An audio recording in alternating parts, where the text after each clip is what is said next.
Fala comigo, tudo bem? Eu sou o Felipe Gibran E eu sou o Walter Pinheiro, do Teólogo no Boteco.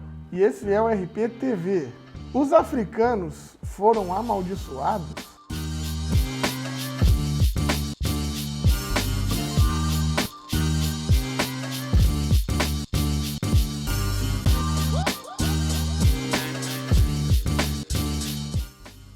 Antes de falarmos sobre esse assunto, gostaria que você se inscrevesse no nosso canal, curtisse o nosso vídeo, ativasse as notificações, comentasse, deixasse a sua contribuição sobre o assunto e tal. Gostaria que você também acessasse o nosso site que vai estar aqui embaixo, você entrasse no nosso apoio e contribuísse e nos ajudasse com um cafezinho para a gente manter esse canal. Uma vez eu estava assistindo uma entrevista de televisão com o pastor e o pastor falou que os negros eles estavam amaldiçoados por conta dessa narrativa de Cã. Eu fiquei um pouco assustado na época. Depois na internet eu vi outros pastores famosos repetindo esse discurso e eu fiquei mais assustado ainda. E da onde vem isso? Qual que é essa história? Vamos abordar aqui. Talvez seja pelo nome de Cã. Cã literalmente significa cão. E no hebraico, cão e Cã pode ser traduzido, tem uma similaridade com a palavra et. E a palavra et significa escuro. Então eu acho que eles fazem essa etimologia, estudo da palavra de uma maneira bem porca, bem mal feita, para poder justificar isso. Eu acho que começa daí. Não, e é porca mesmo, porque quando você vai ler o texto, você percebe que nem o Cã foi amaldiçoado. O que aconteceu foi que Noé amaldiçoou a descendência de Cã. E a gente vai ver. Quem foi amaldiçoado foi Canaã, que é um dos filhos de Cã. Mas onde está mais ou menos esse texto? Qual que é a ideia? Essa história surge com a narrativa de Noé se embriagando. Noé, ele bebe da sua vinha, ou seja, ele plantou a uva, fez o vinho, produziu, bebeu e se embriagou. Nisso, seu filho, Cã, vê a sua nudez. Quando seu filho vê a sua nudez, ele conta para os outros dois irmãos, e isso, gera um certo tipo de constrangimento no pai, alguma coisa que a gente não vai abordar aqui agora. Mas Noé, ele amaldiçoa a descendência de Cã através da vida do seu filho mais novo, Canaã. Ou seja, a maldição é para Canaã. E a gente vai vendo que o Antigo Testamento inteiro ele trabalha muito essa ideia do álcool com a relação de sexo, o álcool e o sexo. E veja que aqui aparentemente ainda não era pecado se embriagar, né? Porque o Noé ficou chapadão. Que embriagar o quê, meu filho? Isso aí não era álcool, não, era suco de uva, igual na sua igreja. Aí a gente vai perceber que existem três teorias para esse fato.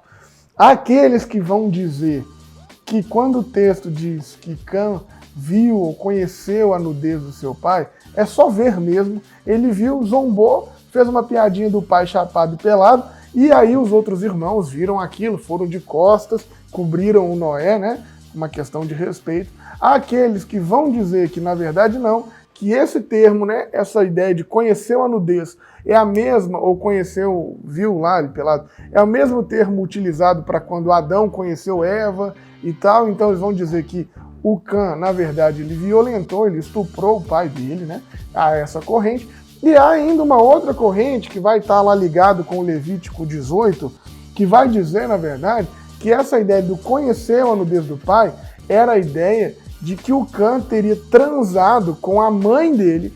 Então, enquanto Noé estava bêbado, o Cã abusa e violenta a mãe, e o Canaã seria esse filho do estupro do Cã pela mãe dele. E essa expressão conheceu é muito comum lá no Levítico, que eu disse aqui no 18, no Levítico 18, isso mesmo, conferindo aqui minha referência, você vai perceber que era essa ideia de conhecer a vergonha, significava transar, né?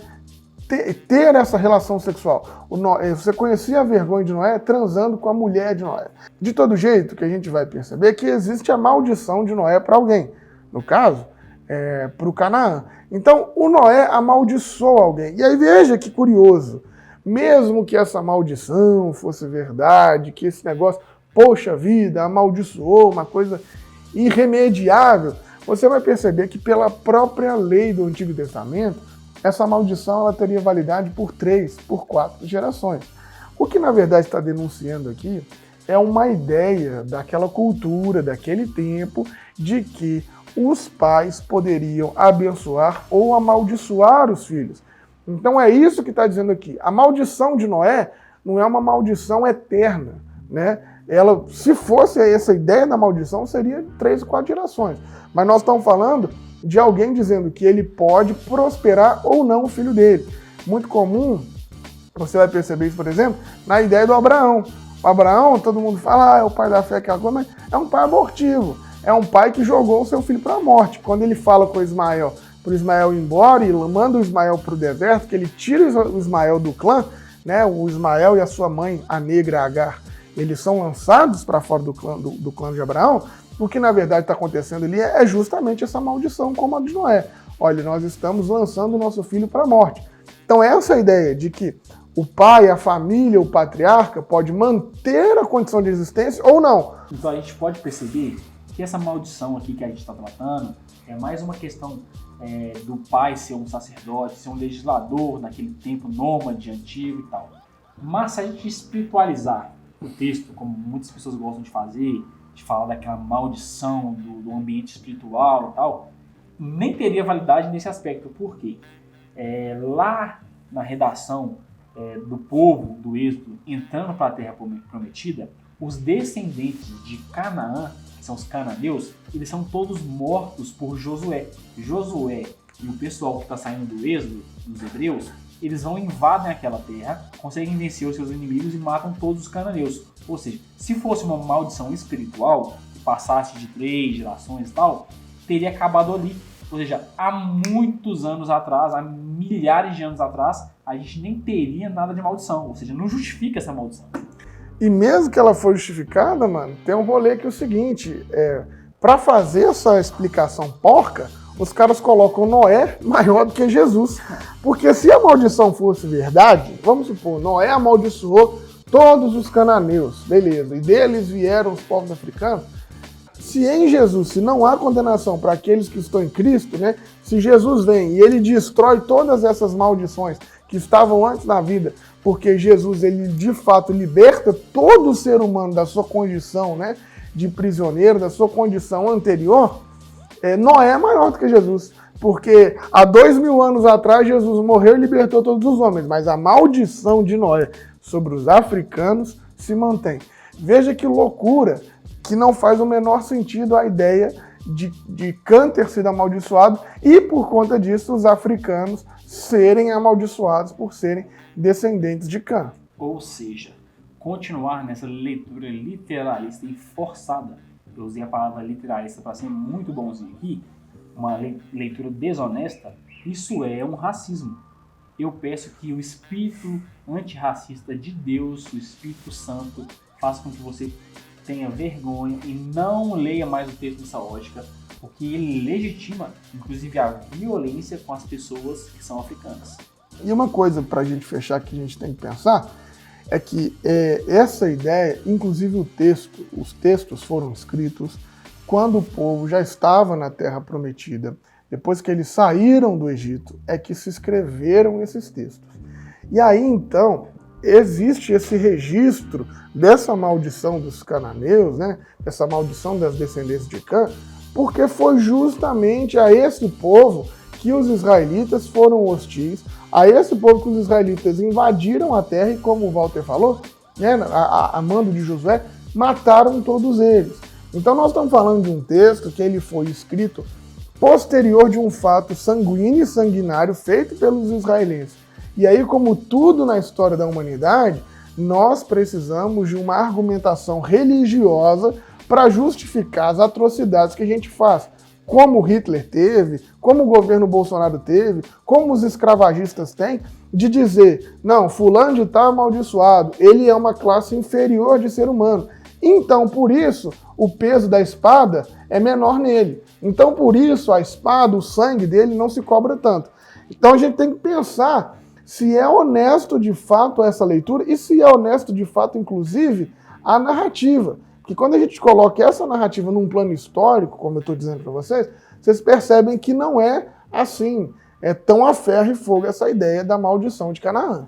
Ah, mas a gente não pode questionar o texto bíblico para poder falar que a ação de Josué foi errada, equivocada.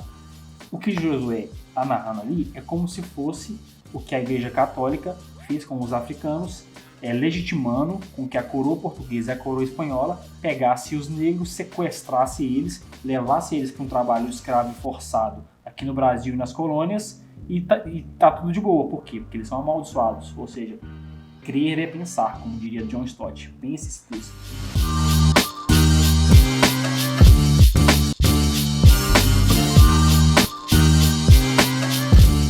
Esse vídeo é um oferecimento da Editora Recriar e da Faculdade Unida, que tem nos apoiado, tem nos propiciado estar aqui nesse espaço, fazendo esse conteúdo para vocês. Então, queria te pedir para acompanhar também aí o trabalho da Faculdade Unida, o trabalho da Editora Recriar, e, inclusive, se você pensa em fazer teologia, se você gostaria de conhecer um pouquinho mais, a Faculdade Unida está aí com as suas modalidades EAD, com um curso super acessível e um curso excelente, porque é um curso vasto que traz várias visões a partir da leitura do texto bíblico. Não é um curso denominacional, muito pelo contrário, traz para a gente um panteão de ideias sobre a teologia, que eu acho que valeria a pena você conferir aí na Faculdade Unida e, sem dúvida, conferir os materiais da Editora Recriar, que a gente tem sorteado aqui toda semana e que a gente tem trazido para você os melhores livros que a Editora Recriar tem publicado. Aquele abraço, falou, valeu!